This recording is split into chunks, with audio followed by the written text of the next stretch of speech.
This is Charlie Flo, World Sports Show. I'm joined by Jeremiah White, joining me on World Sports Show tonight. I want to thank you for joining me tonight, Jeremiah. Absolutely, man. How are things with you? I know the world is in an interesting place we are right now, and everybody's just trying to keep their family safe.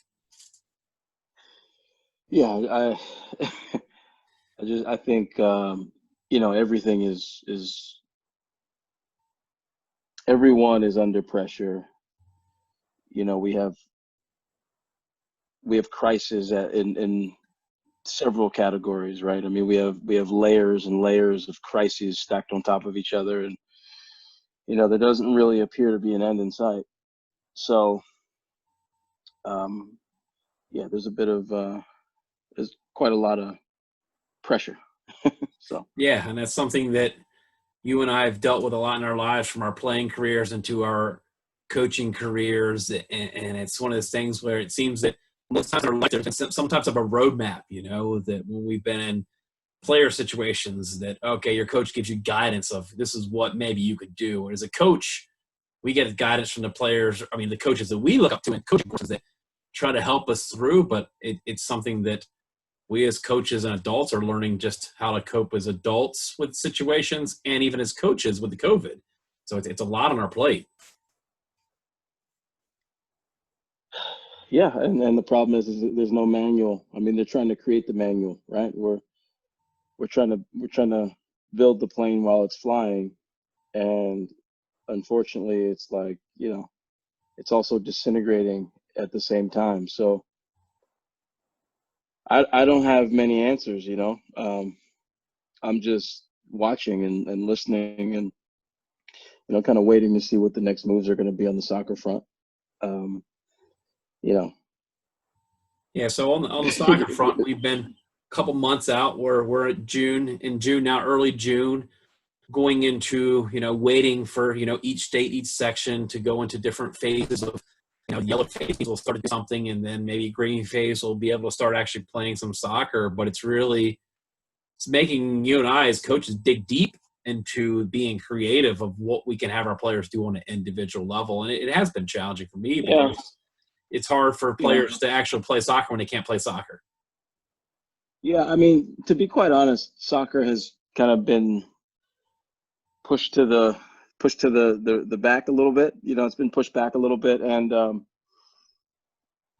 there's so many people under pressure, and I keep reiterating that because you know I I live in a place where it seems like there's nothing going on, but a few miles away, everything is happening, and so it's challenging to make that switch, right? It's challenging to make that switch. I've got family members that are police officers. I have family members that are that were down there protesting.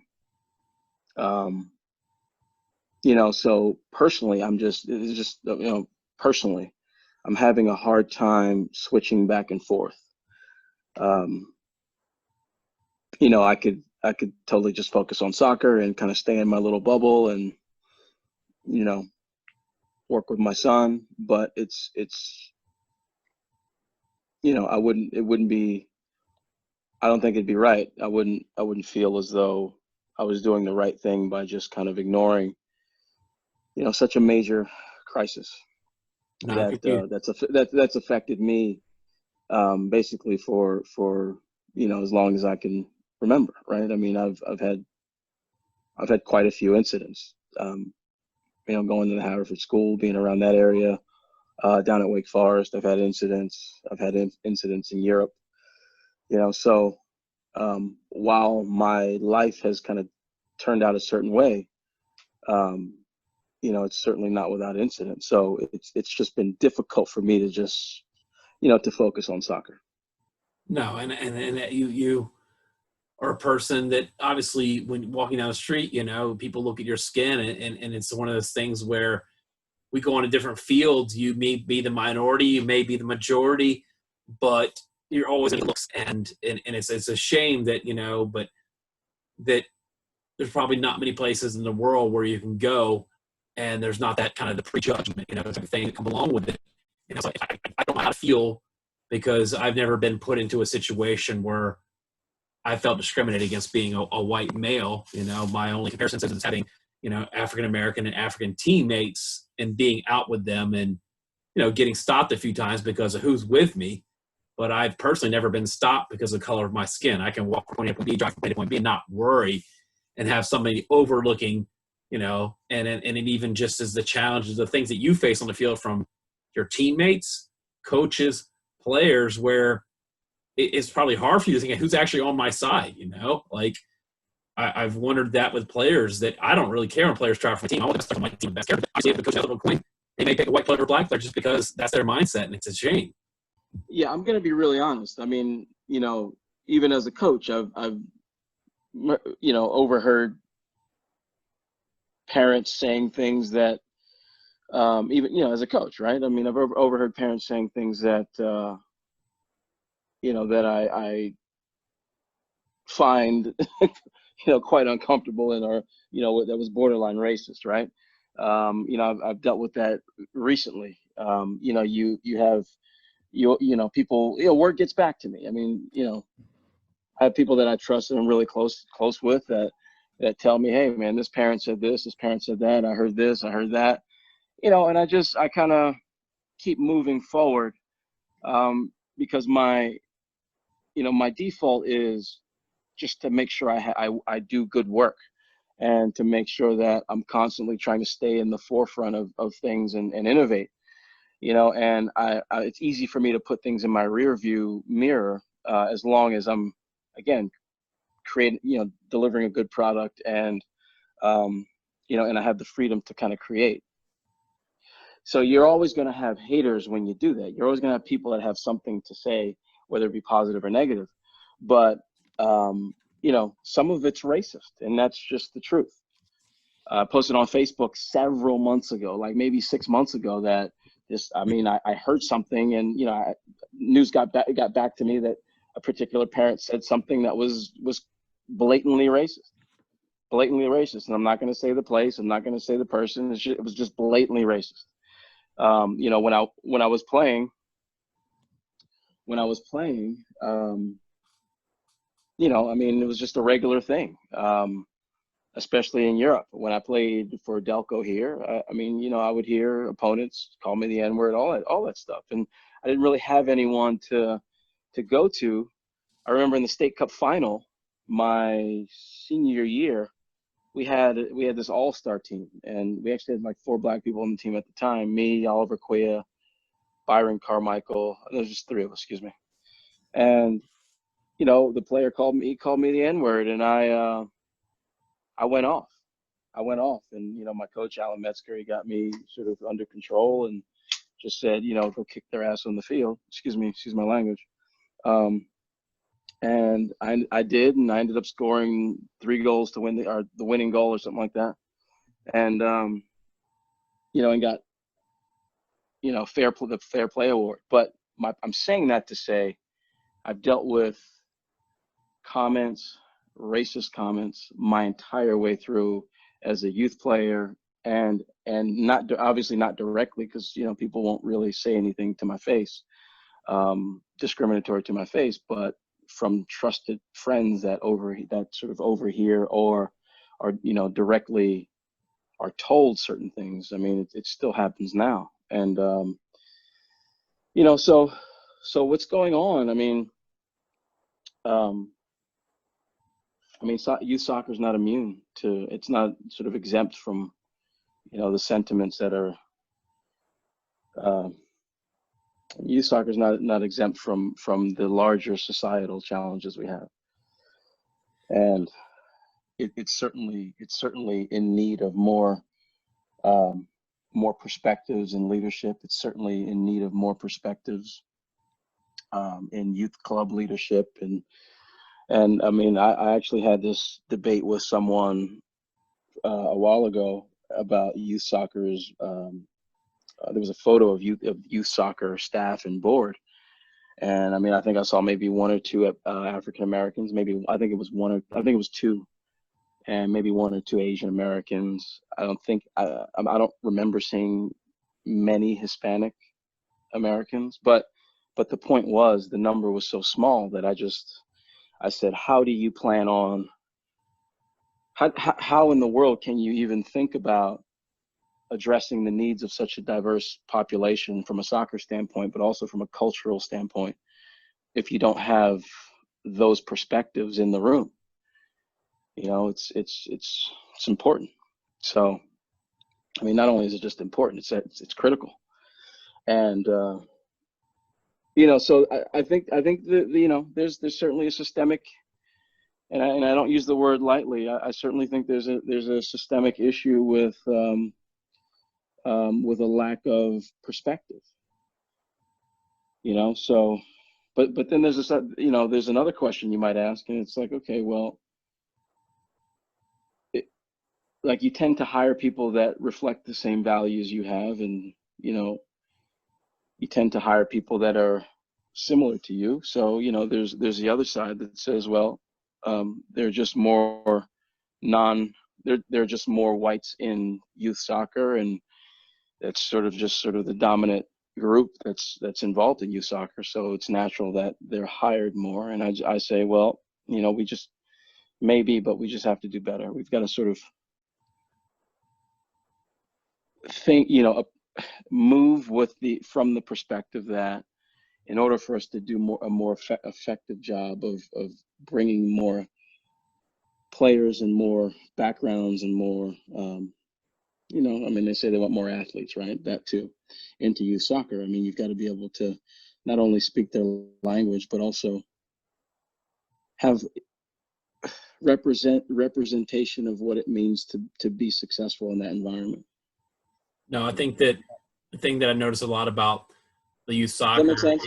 in America was the structure of our sport. You know, that when you were talking about those board members, the coaching staff, a majority of them on there are Caucasian, that we look at that how much the sport is played as a pickup sport in America, but a lot of those kids aren't even really playing the formal soccer. You have the Latino communities and African communities that are playing these games within the cities, intercities, but they got a lot of the people in the community that aren't, you know, they don't hold the coaching license like you and I, so they're not the formal coaches. So it's very hard for those coaches to get into higher positions of power within U.S. soccer because they don't have an A or B license.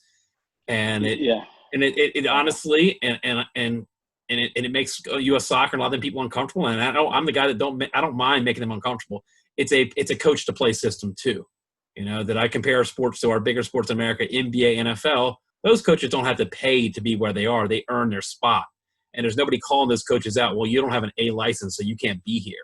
You know, their experience within the community doesn't really weigh on paper. You know, you could have this African coach that I coach with the Philadelphia Lone Star, knows the players, knows the community, but in the soccer world doesn't hold much weight because he doesn't have a diploma or doesn't have a license. Yeah. And that's the part that I think irks me the most about our game, that we don't take those guys that know the community, speak the language, know the players, know the athletes. They're the ones that we should be knocking on their doors saying, yo, send us some players, man. Help us out.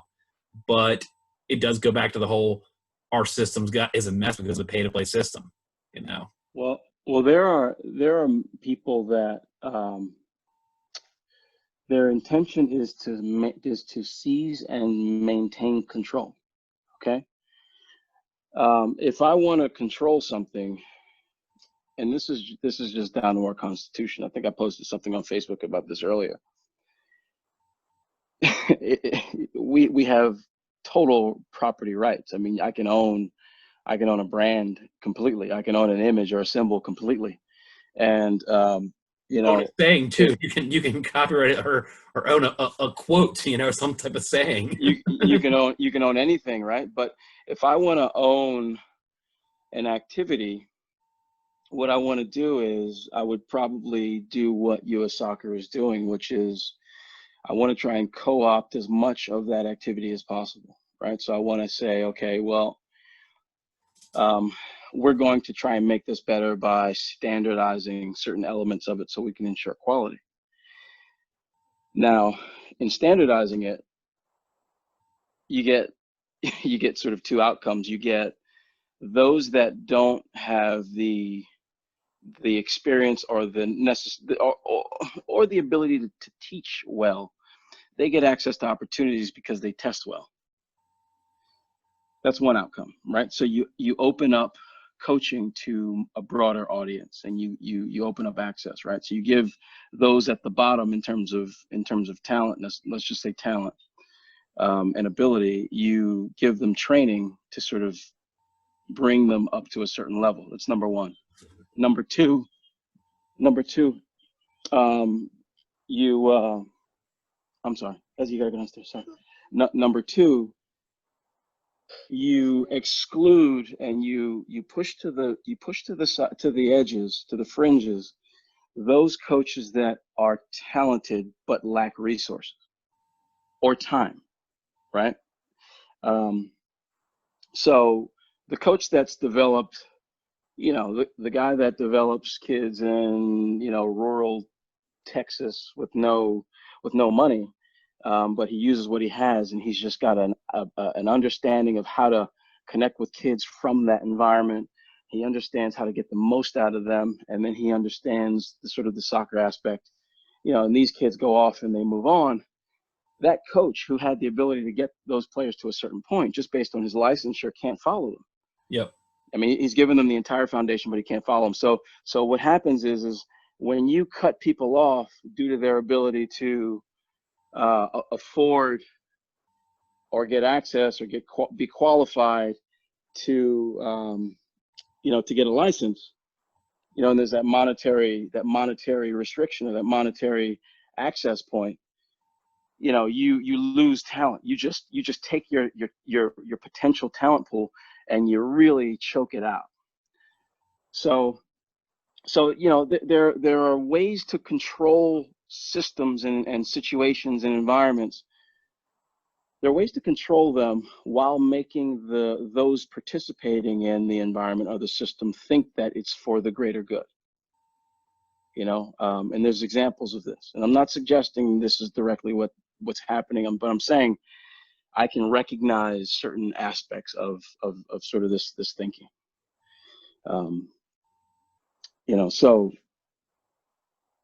So I, this is difficult because what's going on is evoking a lot of thoughts that I have kind of had quietly.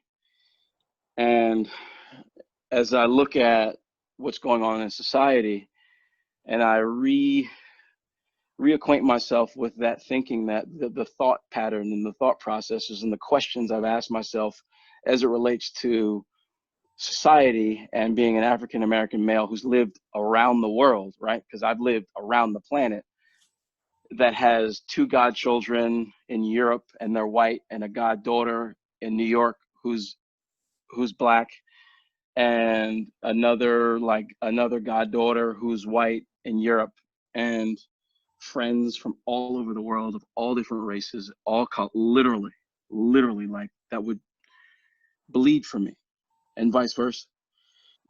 I take that context and I come back here and I try to sort of reconcile what I'm seeing and how I'm treated and how I feel, and it's really hard. It's really hard. So I'm sort of, again, reconfronting those feelings and those thoughts and questions and layering them on top of the youth soccer landscape in this conversation with you, and which is something I haven't done up until this time. I haven't spent the time thinking about youth soccer because it's just not a priority right now for me. So it just evokes certain thoughts and things that are a little sensitive, but probably a little too much for this program. Yeah. And I can't imagine, because like you said, you've gone over the world and you've been, as a professional, when you left Wake Forest, you're put into different countries, different language, different cultures. And we always talk about when you go to another country, every country has their cultures and you got to be respectful of their cultures. And then you're introduced as an American, African-American coming in their sport, and you're different. You look different. You talk different. You play different. And it's just one of the things I have conversations with people, that it's the fear of the unknown and fear of something they've been taught since they were a small child, because racism is not something we just are born with. it's sadly something over time that has been Mhm. ingrained in some cultures that it's almost a lack of culture becomes a culture. Yeah, I mean, so that's one perspective, right? When I was born, racism was in the world. You know what I'm saying? Like it was here Yeah. when I got here. Yeah. Like I remember being a kid. My dad was in the Black Panther Party, and like I remember being a kid and like overhearing things, and just like at a young age, you know, um, so yeah, I mean, I've got some stories, man. But yeah, so it's like that's one perspective. Another perspective is I was born and it was here, you know, um, and it's sort of been as I've grown up. It's sort of taking a different perspective on how I need to play this game, because ultimately we're all talking about a game, right? We talk about soccer as a game with rules and boundaries and and a score, but it's sort of a finite game, right? It starts and it ends. Yeah. But when we talk about this sort of larger game, which is control, economics, um, we're talking about an infinite game that has some real dire consequences, which is what we're seeing, right? The the the net effect of these sort of economic power games. This is what we're experiencing now is sort of the net effect of these economic power games, is results in the over time in the destruction of society. um, so I, yeah, I'm not, you know, taking that thinking back on to, over to youth soccer. I've asked a lot of questions about how we diversify. I mean, you can go to my LinkedIn page. I've written an article about how to create more access and how to generate more revenue. And, I sent them these ideas to US Soccer, and no one got back to me. Like no one got, like, it just wasn't important to have that conversation. So Yeah. Sadly, I believe a lot of times is are they satisfied? It's what is your goal? Kind of, you look at it from a business point of view. What is your goal? You know, when the U.S. men didn't qualify for the World Cup in Russia, man, that hits me hard. We're all upset, but from a business point of view, did we suddenly see this drop in U.S. soccer by 20-30%? No, the same kids still showed up and signed up for soccer. If anything, more kids were getting pushed to, hey, we really got to take soccer serious because we can't get in the World Cup. We really need more training. We really need more soccer. So it's one of those things where what is your goal as an organization? You got millions coming in, we're comfortable in the position we are in. Do we need to, change it? Do we need to look at these other ways? Because like it goes back to your whole thing, the people in power, if their power is threatened or somebody comes up with some system that makes it where they're not as useful or dispensable type of product or asset, it's that whole threatened thing where they don't want to, it's making certain people in this world uncomfortable because pointing people out wrong. Hey, as a coach, you can point me out wrong. If me and you coach against each other, Jeremiah, and you came up to me, we had a conversation, like, yo, I didn't like how you did A, B, and C. Like, I want coaches to like point out all my faults. Some people just don't want their faults pointed out. They don't want to be told that, hey, this can be done, but better. yeah, You know? yeah, And yeah. I mean, so a few things on that. You and I would have that conversation because we know each other, right? And yeah, you're a good, upstanding guy. I would like to think I'm a good, upstanding person. At least for the most part, right? I wouldn't have you on the show if you weren't. And So. yeah, and we would have that conversation. But then you look at the club level, and clubs are still small potatoes, and then you have governing bodies, but you have the people that work in the governing body. But then it's like, who's funding the governing body? that's the question, right? Like, so you never see the puppet master. You never see them. And the question I have is, you know, I know you were sort of talking about it at a localized level. To me, what's critical is it has to be important. Making the soccer environment and landscape better for everyone has to be important to those that are supplying the capital. That makes sense? Yeah. Who's the puppet master? Where are they? Who's funding everything? Where's the money coming from? You see what I'm saying? Yeah. You know, I mean, values, like not all money is good money. Right? And Walmart just, I mean, you know, whatever your politics are, right? If your politics are anti-Trump or pro-Trump, if it's anti-Trump, Walmart just funded his campaign massively.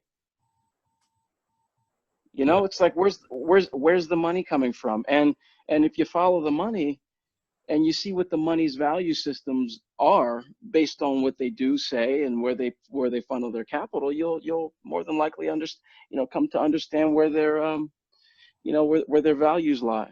And I just, you know, these are fights that are big fights, you know.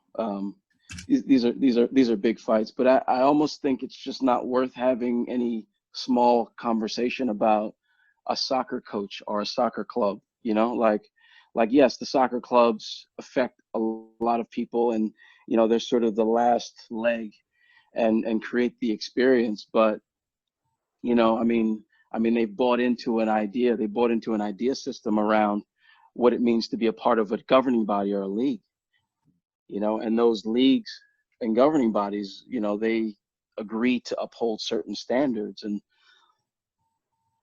you know, so and you know, whoever supplies the money, you know, I guess, I mean, essentially dictates the terms and supplies the rules. So yeah. the way I look at this is, if I'm, you know, it's like any political campaign. If you give someone money, my dad used to raise money for a certain pretty famous politician.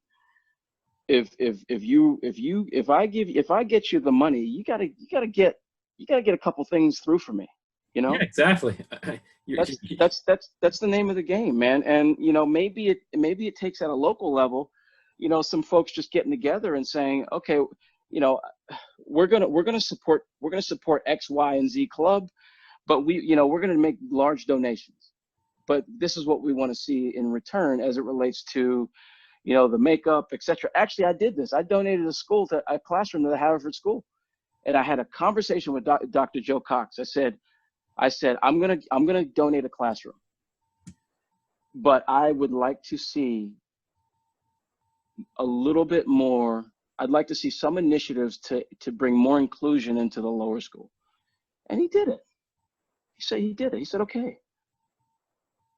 You know, so half of these issues are, and that's why I started off by saying, you know, a lot of these issues are economic, because if you don't have any money, then if you don't have any money to sort of make people pay attention, it's difficult to get things, it's difficult to affect change and to kind of force your opinion to the forefront. It's not easy. It's not easy. I'm not saying it's not impossible, but I'm not saying it's impossible, but it's not easy. And, you know, at the end of the day, you have to, you know, that's the game. You got to pay to play. I mean, I hate to say that, but that's how it is in youth soccer. That's how it is in every aspect of what we do in this country. It's, you know, it's money talks. No, because you Money have to talks. have, as much as I work with all my teams to try to get the cost as low as possible, you know, unless you said, the driving force of it, you know, you can have, you can start our own youth club, but we still got to, you know, at the lowest level, pay for the permits, the jerseys, the field, the online registration. So that's the cost right there. And then, it's like, all right, do I bust my chops, find a sponsor to throw on top of a jersey? And the sponsor, they're going to return on their investment. They're not just going to throw their name on top of a kit just to throw their name on the top of the kit for, giggles, and that's it. It goes back to the thing, where's the money coming from? That now I've got to go get it, and they're going to want to invest in your team. They're going to want to see money back. And that's the same thing when you see all these powerful clubs in Europe that have some type of sponsor on their jersey. They want their money. They want their money's worth. And it keeps the system moving. And I think that you have to have some type of pay because things cost. And I think it's just evaluating of how do we bring it down to make it affordable for everybody. There's a lot of these clubs that have these scholarships, and some are good or some are small. And, it's just a matter of, the terms. And I think it's just the big thing that concerns me is having high level soccer available for all kids. And let's be honest, the kids, in tougher neighborhoods in Philadelphia can't exactly get to the burbs where all the big clubs with the big shiny mirrors are and smoking mirrors, that those are the kids that they say, you come play here, you're going D1.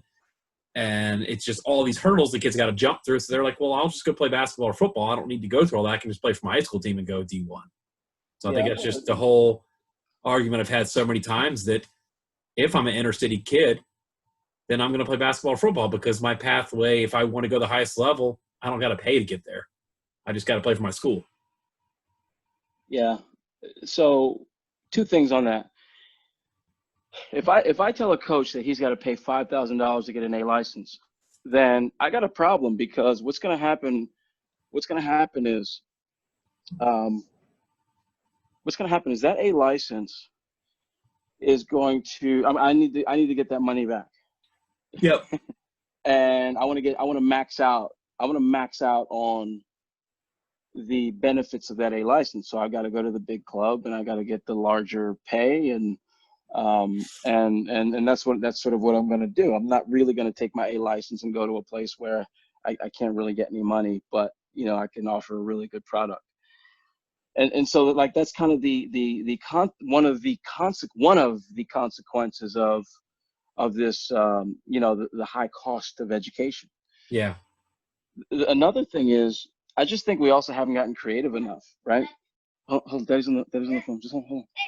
I just think we haven't gotten creative enough as it relates to how we identify pockets of money, right? I don't think we've engaged the school systems in a meaningful way, right? There are pockets of money there. I really don't think we've engaged schools in a way that says, well, how do we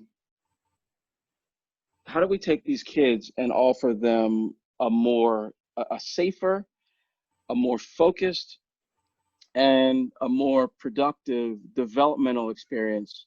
And how do we sort of change the narrative from just, we're going to get our credits by playing a school sport? Like, is there a way to sort of have a dialogue around changing the narrative behind what it means to play high school sports? Is that possible?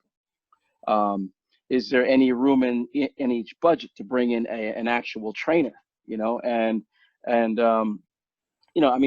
have a whole list of things of questions that could start off some dialogue between school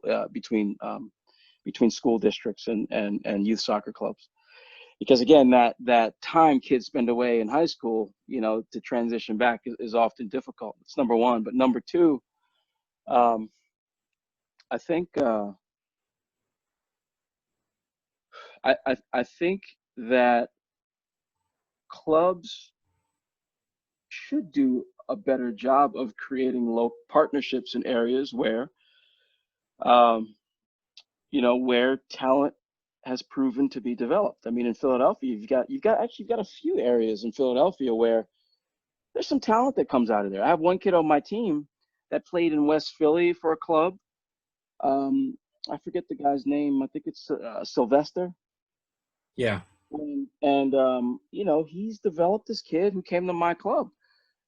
And in the past, I've tried to help Sylvester with the equipment and a few other things, but I think clubs can do a better job of creating those ties, whether it's sort of access to equipment, which is huge, and that represents a huge cost, right? So access to equipment, typically fields you can get through the city, and then what you do is like what the MLSDA has done with U.S. youth soccer, where you sort of take aspects of that model and you just graft them at the lower level. Well, you take your intramural program and you integrate some of those teams into your intramural league, or you do sort of like a inter-club intramural league with the younger ages. So that way you're giving them some exposure early on, and that also represents early talent identification. So there are a lot of ideas and a lot of ways to make this work. I just don't think we're creative enough around this, and we think that everything is going to represent a cost. So I think that we got to get more. People always approach this idea as though it's going to take from their bottom line, and either we need to start thinking a little bit more in terms of the big picture, or we need to think about sustainable ways to create these mechanisms, these sort of these vehicles. And there's enough smart people in youth soccer to do that. I just think we've just we're so focused on getting ahead of this club or ahead of that club and getting my kid to college that a lot of the brain power that a lot of these parents have at this club it's not utilized. I mean, at all, like at all. I mean, I've been in places where you've got 5, 6 surgeons, and you've got a hedge fund owner of a hedge fund, and the head of the economics department at this university, and that brain power is not being utilized to solve problems. Well, their kid is in soccer, they're invested in soccer, they want their teams to be good. Well, hey, Mr. Head of the economics department, how could we possibly work out the numbers so that it's doable? Like what would this look like? And so again, I just don't think we've even scratched the surface in terms of how creative we can be in terms of solving some of these problems. I think there's a lot of parents I've dealt with and that seem to be a lot of on the individual level, and it depends on, just that parent is looking out for their kid. And the thing that we see a lot in America, probably different from what you saw in Europe, is the loyalty. I'm still very in touch with a lot of my parents in the suburbs, and Johnny's played on 4 different clubs in 3 years. I got a girl that I just talk to her dad almost all the time. She's on her 4th club in her 4th year, because maybe they don't like a coach or they don't like the system. They don't like what they're here. So the big thing in America versus Europe is we just jump ship as easily. And we're easily able to do that in America because there's so many different clubs. It's just kind of unheard of from talking to my European friends. You play for your club, you work your way up. And I think of parents too, is just educating within the game. If Johnny tries out for some club in the burbs and he's offered a spot on the B team, quote unquote, the parents know they don't want that. They want to be on the highest level. And so I think it's even educating the parents too, that it's not like we're insulting your child. I think it's just understanding that as coaches, you and I try to find the best fit for that kid to develop that kid to the best they can be. Who says a kid that plays on a B team can't be a stud one day when they're 18? Yeah. Well, I talked earlier about perspective, right? Yeah. I think a total overhaul in terms of how parents approach soccer is in order. Yeah. I haven't said this publicly, but I think it's just totally in order. I mean, as a parent, your job is not to put yourself before your kid in this environment, in this competitive environment that you've signed them up for. You sign them up because you want them to learn how to handle failure and success and being cheated and being kicked and all those things that come with competition and good refs and bad refs and good weather and bad weather. You sign them up for youth sports so that they learn how to deal with adversity. And so they learn more about themselves through that process. So the smart parent that says, I'm playing the long game with my child by putting him in youth sports. The smart parent says when the kid experiences adversity, he doesn't place himself in the middle of it. He allows the kid the room to experience it and reflect and make choices. Then the smart parent guides the child in conjunction with the coach so that the kid grows stronger and more self-aware and more resilient and more capable. The perspective around playing youth sports so that Jimmy or little Billy can get a scholarship, that has to die. But it's going to die kicking and screaming. It's just, and once your son or daughter is strong and can handle it, then you can look to the future and say, okay, this kid has talent, or he or she have talent, or they don't. This is possible or it's not. And if they don't have talent, you can transition those skills you've learned in soccer to something else that you could be competitive in and win in. But if they have talent, then these other questions become relevant. But it's just it's too young when they're like, oh, my kid's going to this school and we want to train. It's just too young, and I just think we need a mental overhaul, much like most of the issues in the country. We have a crisis in soccer as it relates to the mentality of parents. It is also a crisis, but it's a crisis that's a symptom of the broader crises we have in society. I'm entitled. Yeah. I have a right to this. I paid for it, so I'm right. It's like, no, you're not. Like, some customers don't know what the heck they're asking. They don't know what they want. Yeah. They don't know what they want. I mean, I'm sitting here and I'm doing certain things in this period of time, and I have people that I've hired, and I'm saying to them in some cases, I don't. You have to help me understand. Like, I have a general idea what I'm looking at, but I don't know. You're the expert. Help me think this through. You know what I'm saying? Yeah, it's guidance. You know. You don't know what you want. Because some customers are like, they don't know what they want. Period, and they don't know how to get what they want, but they feel they're entitled. So, because they paid, so they just have something to say instead of just, let the person work and let them do what they have to do, and work together. And if it shows that, sort of the outcome is that, things aren't working, or that person's not giving you a roadmap as to where they are and how their sort of approach to solving some of these soccer problems and developmental objectives. If they can't tell you where they're going, why they're doing, why they've adopted a certain approach, what the outcomes are, what the milestones are, and how the parent figures into those plans, then then you can sort of say, all right, you're not informing me, but my kid's upset, like, then those questions can be asked of the person. But to your point,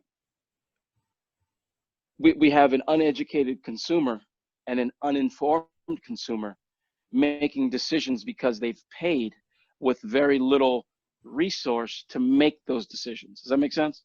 Yeah. I mean, yeah, we're in a very result-driven industry. We want numbers. We want a box score. It's a big thing about, I used to have the debate with friends growing up about soccer. Like, if you look at basketball, football, all those sports, baseball, there's a box score. All the numbers line up.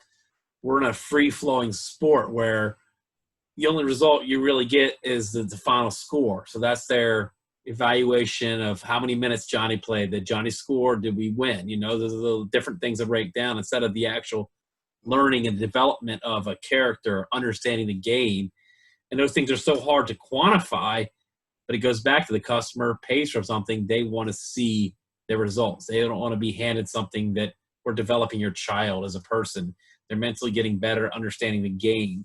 And it's a tough sell. And I think it's just, it's just with all cultures, that you look at the final score instead of all the things underneath it. And it just goes back to even what's going back in this world. Well, on paper, it looks good, we got all these laws, we got all these things, and we've got all these opportunities. So everybody's winning.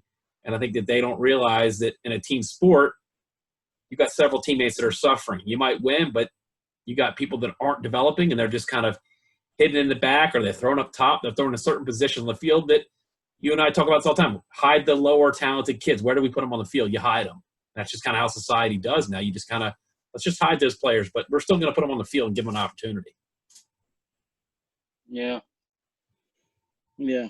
Well, I think if clubs would do a better job at articulating their value proposition, then we would have fewer miscommunication, large, sort of large scale miscommunication. Clubs sort of say, we're the best, we'll develop your kid, he'll get to college with us. And, like, that's kind of like, I don't buy it, like, Well, it doesn't ooh and ah people like me because we're educated. Maybe not. Well, but maybe not, right? Yeah.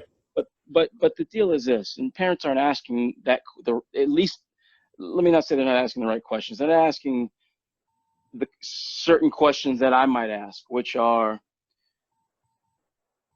okay, I'm like, you're telling me that if I send my kid here, he's going to get to college. Okay. I'd be like, are you willing to put that in writing? Because I'm making an investment. I mean, you're telling me that there's going to be this outcome that's going to get my son in a position where they'll get access to a school that has better prospects in terms of getting a job later. So you're telling me, a better job, or you'll make it easier for my kid to get into a certain school. That if that's what you're telling me, then are you like, can you guarantee that? I mean, these are things I would be asking. These are because I would then start to look at this as a different kind of investment, right? But if you and so the value proposition that clubs are saying, giving is, I guarantee you that by giving me your money, time, and child, you will receive these benefits, right? Yeah. And I just think that's a really bad and dangerous value proposition. Instead of saying, look, we're going to do everything in our power to make sure your child leaves us as a certain type of person, with a certain work ethic, with a certain value system, insofar as we can control that. We will engage you as the parent, so you are a part of the development. And if we've done our job well, then those sort of human characteristical developments that we've helped your son develop, as they translate into the soccer development and onto the soccer field, your child will have a higher likelihood of playing in college. And we are going to provide college counseling services. We're going to provide video services, player marketing services. So if your son gets the first part, then it makes sense for us to transition the conversation into the next phase of this. You know what I'm saying? Yeah. Into the next phase of this. And at the end of the day, we're not guaranteeing you that your child will play soccer in college, but what we're guaranteeing you is that we're going to do everything in our power to make sure youth soccer is the vehicle that makes your son the type of person that we want to be connected with for as long as they live and as long as the club is here. The type of and integrate him in the type of community we have. And our value proposition isn't the number of D1 kids we college soccer players we have, but it's the amount of people that are good citizens and contribute to society. And oh, by the way, they come back, and we have networking. So you can network with these people, right? Yeah. You can network with like-minded people. So that's like a long-winded way of saying clubs got to think. They got to rethink they got to rejig their value propositions. They got to rejig it. Well, I think it's so much what you said there needs to be done. And just the entitlement generation, gets on my nerves too, that earning thing, hey, you come here to exactly what you said, but they got to earn their spot on that college team. They got to earn their spot on this team. It's that earning and reward and doing all the things that you need to do and things like character. Because me as a former college coach, those are the things that I would tell the kids when they came out for tryouts. They came out to tours, like, listen, I'm looking at every single thing you do, from you tying your boot, you step on this field, how you carry yourself. And these are the things that I haven't seen these clubs doing. And it's like, wait a minute, I'm telling these kids these things that as a college coach, you need to be implementing these things from the youngest age. I'm sure you had this conversation with your son, of mistakes that you and I made as youth players, of just that coaches are always watching every little thing. Because I look at it, if I'm going to give you a scholarship, I'm investing in you. If you mess this up, that reflects badly on lots of people. Right. So that whole earned thing needs to be really handed out, that, just coming to this club doesn't mean it's an automatic. You still got to actually earn your spot. Right. But what's said to the kid versus what's said to the parent True. is a really critical distinction. I mean, what's said to the kid, look, I did this episode on my podcast about value propositions, and I mean, in any transaction, you've got a buyer and a seller, and in the middle, you've got a disequilibrium of information, right? So in the soccer context, the buyer is the parent, the seller is the club, but the user is the kid. Yep. Right? Yep. The leverage is the coach and how good and knowledgeable they are. And that sort of leads into, one of the other, issues I have, which is I don't think coaches really, they have a lot of value. They have a lot more value than they think. And there's ways to harness and capture that value, but that's a different conversation. I've got a lot of thoughts about coaches and harnessing their value and capturing it, so are benefiting from it. So yeah. No, these are all good things in the conversations that need to be, I think, more consistent. We talk about, that U.S. soccer wants everything so streamlined, which has its pros and cons. That could be in a whole other show, but I think it's just everybody having that open mind and educating themselves and understanding, that, if my daughter decides to play field hockey, for example, because I have no control of what she's going to want to do, is I'm going to immerse myself and learn that sport and learn the system and try to understand it, and try to understand her coach and try to understand the reasoning behind. And then also the whole thing of, like, why am I investing this money? And it's true. If I'm a parent paying for something, what am I getting in return? Is it my daughter's happiness? And that's the biggest thing I look at it, is this, that you got to pull back a little bit. And it sounds a little corny, but at the end of the day, they're kids. And there's got to be that fun aspect. So that's one thing that nothing's more enjoyable than coaching a kid that wants to be there and having fun. Except that kid that's kind of there because they want to be there.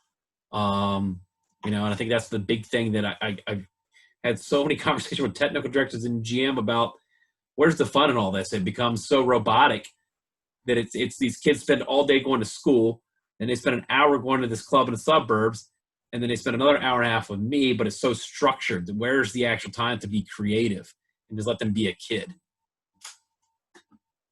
Yeah, you're right. I mean,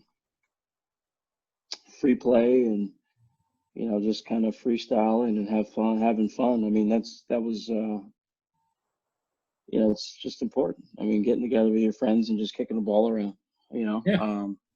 Those things are important. That's why I love SoFi so much, because, we get in there and it's just five aside. There's no coaches. It's just like, hey man, we're playing, and, it's like either we're playing to have fun and just kind of make each other look silly by dribbling each other, or we're here trying to win, and you got all kinds of ages, you have all ages of players there, and you get a different look all the time. I love that place. There are a few other places that do pick up, but SoFi gets such a wide range of ethnic groups. Oh, everybody's there.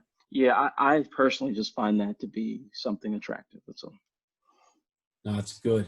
No, I love what you're doing, and doing the right things in this world, and anything that we can do to support you, and hopefully we get out of this whole crazy situation. We can get back on the field. I think the biggest thing now is just everybody take care of their family, take care of their brothers and sisters. And, I think the best people are going to come out on top in all this, that hopefully we'll, as a world, get better and heal together, so, Yeah, but we got some really hard conversations to yeah, have around some very real issues that have gone unaddressed in a meaningful way. I mean, yeah. the fact, you know, yeah, again, I mean, the city moved to take the Frank Rizzo statue down. And I why mean, wait this I mean, long? That's the problem is it took yeah. riots to get something gone that they make excuses, Well, well, I mean, can you imagine someone who's been affected, or you've hundreds. I mean, you have communities of people that were affected by Rizzo's actions that just have to drive past that statue every day, right? And that was put up in 1998. That's what blows my mind. That Every day, yeah, put up after the exactly. fact, After the fact, and you already have all the information. So, but my point is, and I'm not I don't want to sort of stay on that point. My point is we have some very, very difficult conversations to Yeah. have around race, around policing, around the economy, right? I mean, we have no economy right now, but the stock market is rising and rising and rising. I mean, what this probably isn't the place for that, but just read between the lines, right? Yeah. We've got a healthcare crisis. We've got an environmental crisis. We've got an opioid crisis. We've got an issue with suicide rates. We've got layers and layers and layers of crises on top of each other, and any one of them would take a lifetime to address. And the question is it's like, where do we start? And but the folks on the ground, I mean, some are looting, which I don't agree with. Some people have a different perspective, and I understand that. But at the end of the day, those rioting are getting certain, the riots are getting attention. And, I take the legislation that was passed to, reduce the amount of protections police officers have for, behavior that's egregious. I like those types of bills that are being put forward. And I mean, so there's a lot of action being taken at the moment. And again, I have family members that are police officers, and I believe most police officers, want to do the right thing. And I do understand the power of peer pressure. I do understand that good people do bad things sometimes. But at the end of the day, the net effect of poor policing is that all cops, even good ones, suffer. Yep. People suffer.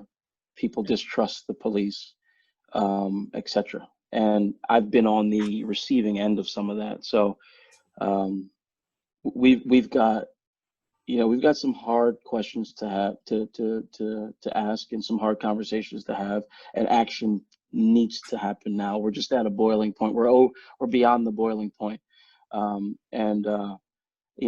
do think it takes everyone sort of saying, enough is enough. If you're on we're going to get something done, and you're going to, the laws have to change.